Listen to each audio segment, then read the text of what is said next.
Buen día, queridos amigos y hermanos. Dios pueda bendecirles grandemente en este día.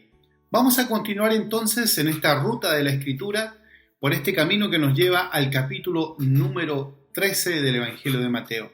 En el capítulo 13 del Evangelio de Mateo tenemos 7 hermosas parábolas, pero también tenemos una explicación del uso de las parábolas que Jesús hizo en aquel entonces cuando predicó y habló para los discípulos y que también hoy nosotros ocupamos para entender el mensaje del Salvador. Mateo capítulo 13, versículos 10 en adelante dice así: Entonces acercándose los discípulos le dijeron: ¿por qué les hablas por parábolas? Él respondiendo les dijo: porque a vosotros os es dado saber los misterios del reino de los cielos, mas a ellos no les es dado. Porque cualquiera que tiene se dará y tendrá más, pero al que no tiene aún lo que tiene le será quitado. Por eso les hablo por parábolas, porque viendo no ven y oyendo no oyen, ni entienden. De manera que se cumple en ellos la profecía de Isaías que dijo: de oído oiréis y no entenderéis, y viendo veréis y no percibiréis, porque el corazón de este pueblo se ha engrosado, con los oídos oyen pesadamente y han cerrado sus ojos, para que no vean con los ojos y oigan con los oídos y con el corazón entiendan y se conviertan y yo los sane. Pero bienaventurados vuestros ojos porque ven y vuestros oídos porque oyen. Porque de cierto os digo que muchos profetas y justos desearon ver lo que veis y no lo vieron, y oís lo que oís y no lo oyeron.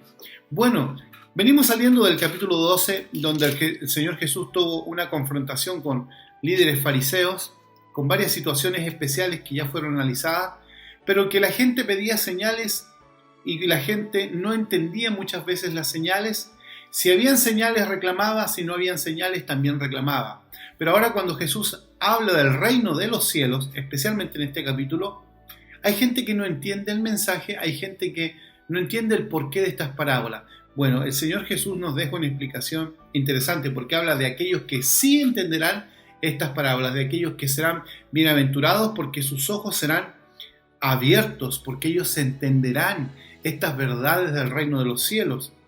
Y el Señor Jesús en el capítulo 13, en el versículo número 34, dice: todo esto habló Jesús por parábolas a la gente y sin parábolas no les hablaba, para que se cumpliese lo dicho por el profeta cuando dijo: abriré en parábolas mi boca, declararé cosas escondidas desde la fundación del mundo. Cuando el Señor Jesús fue mostrando características del reino de los cielos en este formato de ejemplos que se ocupaban las parábolas en el tiempo de Jesús y que todavía se ocupan en el Medio Oriente y que nosotros también ocupamos cuando leemos la Escritura, trataban de demostrar cómo sería el grupo de personas, aquellos que van a morar en el reino de los cielos.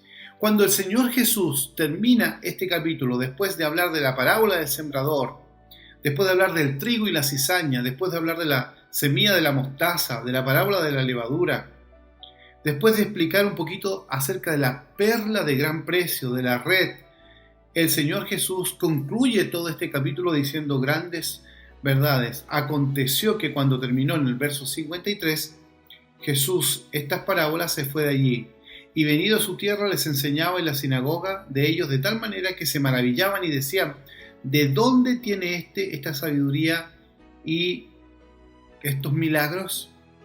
¿No es este el hijo del carpintero? ¿No se llama su madre María y sus hermanos Jacobo, José, Simón y Judas? ¿No están todas sus hermanas con nosotros? ¿De dónde pues tiene todas estas cosas? Y se escandalizaban de él, pero Jesús les dijo: no hay profeta sin honra sino en su propia tierra y en su casa, y no hizo allí muchos milagros a causa de la incredulidad de ellos. Es interesante, no comprendían el mensaje. Jesús hablaba en parábolas, Jesús explicó de manera especial a los discípulos algunas de estas parábolas, pero también el Señor Jesús dice que en este lugar no hizo muchos milagros, motivo de la incredulidad. ¿Vivimos en un mundo de incredulidad? Claro que sí. Y hoy día más que nunca necesitamos la certeza y la seguridad de la verdad de la palabra de Dios. Por eso es importante el desarrollo de la fe. Y la fe viene por el oír. ¿Y el oír qué? El oír la palabra de Dios. Dios nos bendiga y nuestra confianza esté puesta en la santa palabra de nuestro Dios. Que el Señor nos acompañe.